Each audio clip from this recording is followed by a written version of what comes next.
তো আজকে আমরা যাচ্ছি রাজশাহী মেইন শহরের দিকে। সাধারণভাবে বলা হয় যে এই জেলার বহু রাজা জমিদারের বসবাস ছিল, এজন্য এই জেলার নাম হয়েছে রাজশাহী। কেউ বলেন রাজা গণেশের সময় 1414 থেকে 1418 রাজশাহী নামকরণ করা হয়। তো যাওয়ার জন্য আমরা এখন রিকশায় উঠে পড়লাম। আচ্ছা, সামন ক্যামেরা দিয়ে এত মোটা মোটা লাগে কেন? তো আমরা এখন যাচ্ছি রুয়েটের সামন দিয়ে। তো এই যে এই অটোলা মামা আমাদের নিয়ে যাইতেছে, তো উনি আমাদের দেখাই দিল যে কোথায় কোথায় কী আছে, কোন জায়গার নাম কোনটা। তো এক পর্যায়ে আমরা ভয় পেয়ে গেছিলাম যে আসলে এই মামা আমাদের আটকা টাটকা দেয় নাকি। আসলে এখন যা সময়, তো এগুলো ভয় তো লাগবেই। এই যে দেখতে পাচ্ছেন উদ্ভাসের 10-এ 10, 10-এ 10-এর অ্যাডভার্টাইজমেন্ট চলতেছে।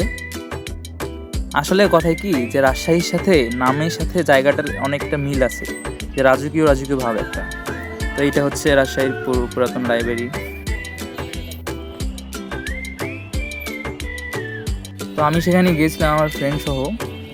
তারপর আমরা একটা দোকানের কাছে গিয়ে থামলাম। এটা আসলে একটা আতরের দোকান।